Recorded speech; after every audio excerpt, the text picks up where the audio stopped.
Hello student, यहाँ question दे रखा है। क्वेश्चन में क्या कह रखा है ना बच्चों कि अगर आप मास नंबर अगर आप इंक्रीज करोगे तो उस कंडीशन में बाइंडिंग एनर्जी पर न्यूक्लियन का वैल्यू क्या होगा। इंक्रीज करेगा, डिक्रीज करेगा, सेम रहेगा या फिर इंक्रीज या डिक्रीज कुछ भी कर सकता है ना।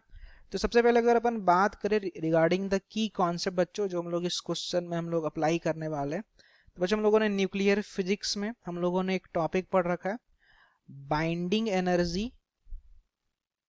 Binding energy per nucleon, binding energy per nucleon versus mass number, versus mass number या फिर इसी को अपन न्यूक्लियन नंबर भी कहते हैं, versus mass number, versus mass number graph. ये ग्राफ हम लोगों ने बच्चों स्टडी कर रखा है ना, किसके किसी बीच में, तो बाइंडिंग एनर्जी पर न्यूक्लियर और मास नंबर के बीच में ना। तो उसी ग्राफ को पहले हम लोग बच्चों यहाँ पे इसके कॉन्सेप्ट को पहले समझेंगे, ग्राफ के कॉन्सेप्ट को, फिर हम लोग क्वेश्चन पे प्रोसीड करेंगे ना। तो सबसे पहले बच्चों अगर अपन ध्यान दें, जैसे मैंने यहाँ पे वाई और एक्स एक्सिस यहाँ पे ले रखा है, ठीक है, जिसमें मैं क्या कर रहा हूँ ना, मैं मान ले रहा हूँ कि ये जो आपका वाई वाला जो साइड है ये आपका शो कर रहा है बाइंडिंग एनर्जी पर न्यूक्लियन को, ठीक है। ये आपका शो कर रहा है बच्चों बाइंडिंग एनर्जी पर न्यूक्लियन को शो कर रहा है आपका ये, ओके, पर न्यूक्लियन। और ये जो एक्स एक्सिस है बच्चों आपका ये शो कर रहा है आपका मास नंबर को। तो एक्चुअली जो इसका जो कर्व बनता है, जो हम लोगों ने ऑलरेडी स्टडी कर रखा है बच्चों, कर्व कुछ ऐसा बन रहा होता है, ध्यान दीजिएगा। कर्व आपका कुछ ऐसा यहाँ से फर्दर ऊपर उठता है, फिर एक डाउन आता है, फिर और उठता है, फिर डाउन आता है बच्चों, फिर और उठता है, फिर डाउन आता है, फिर यहाँ से फर्दर उठ करके और ये फिर यहाँ से फर्दर डाउन आता है, ठीक है। ऐसा मैंने एक रफ आइडिया मैंने आपको दिया है ना। अब सिंपल ध्यान देना, इसमें होता क्या है बच्चों ना, कि जो सबसे टॉप मोस्ट जो पॉइंट है ना, सबसे जो हाईएस्ट पॉइंट है जहाँ पे बाइंडिंग एनर्जी पर न्यूक्लियन का वैल्यू जिसका मैक्सिमम होता है, वो हम लोगों ने बच्चों पढ़ रखा है, वो आपका आयरन के लिए होता है, ठीक है। किसके लिए होता है आपका आयरन, Fe56 के लिए, ठीक है। यहाँ पे जो लोअर मोस्ट साइड पे जो आपका लाई करता है आपका ड्यूटेरियम लाई कर रहा होता है, ठीक है। फर्दर अगर आप थोड़ा सा और आगे बढ़ोगे तो इस वाले ये जो आपका डॉटेड पॉइंट है, इनफैक्ट अपन चेंज कर ले रहे कलर ताकि और अच्छे से रिप्रेजेंट कर पाए। तो ये जो आपका डॉटेड वाला पॉइंट है यहाँ पे आपका हीलियम लाई कर रहा होता है, फिर यहाँ पे इस वाले पॉइंट पे आपका लिथियम का न्यूक्लियस लाई कर रहा होता है, ठीक है। इसके ऊपर जो आपका फर्दर आपका वो कार्बन का न्यूक्लियस लाई कर रहा था, यहाँ पे आपका नाइट्रोजन लाई कर रहा होता है बच्चों, ठीक है। इसके ऊपर और अगर अपन बात करें तो यहाँ पे आपका ऑक्सीजन लाई कर रहा था, ठीक है। ऐसा सो ऑन चल रहा था ना। और फर्दर अगर अपन और अगर आप आगे बढ़ोगे तो आगे इधर वाले रीजन में आपका यूरेनियम लाई कर रहा होता है, ठीक है।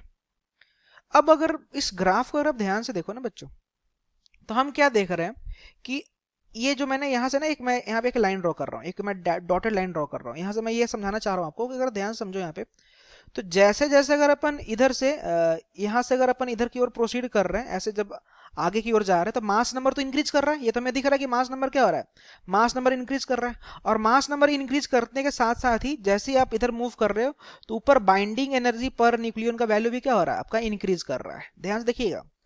और तो और इस आयरन के बाद अगर आप और आगे बढ़ना स्टार्ट करोगे, मतलब कि मास नंबर को आप और इंक्रीज करोगे, तो आपको दिख रहा है कि ये जो लाइन है ना, अब आपका बाइंडिंग एनर्जी पर न्यूक्लियन का वैल्यू क्या हो रहा है बच्चों, तो ये अब आपका डिक्रीज करना स्टार्ट कर रहा है। तो पहले मास नंबर जब आप बढ़ा रहे थे तो बाइंडिंग एनर्जी पर न्यूक्लियन का वैल्यू इंक्रीज कर रहा था, फिर एक टाइम के बाद और मास बढ़ा है तो अब आपका क्या कर रहा है, आपका डिक्रीज कर रहा है।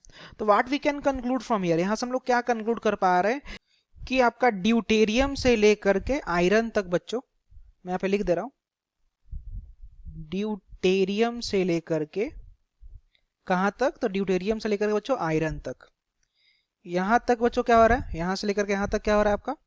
तो इन दैट कंडीशन आप कह सकते हो कि बाइंडिंग एनर्जी पर न्यूक्लियन का वैल्यू बच्चों, binding energy per nucleon, per nucleon ये क्या हो रहा है आपका, तो ये आपका इंक्रीज कर रहा है। Got it. और आप बोलोगे आयरन से और आगे, ठीक है, आप ऐसे बोल दोगे कि आयरन से लेकर के और आगे तक, मैं एक जस्ट एक रेफरेंस के लेकर मैं बात कर लूँ ना, तो आयरन से लेकर के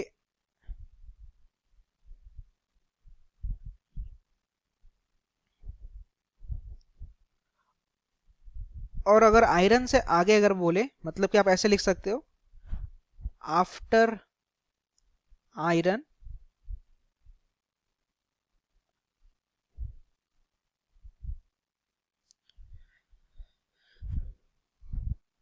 और आप ऐसे बोल सकते हो बच्चों कि आफ्टर आयरन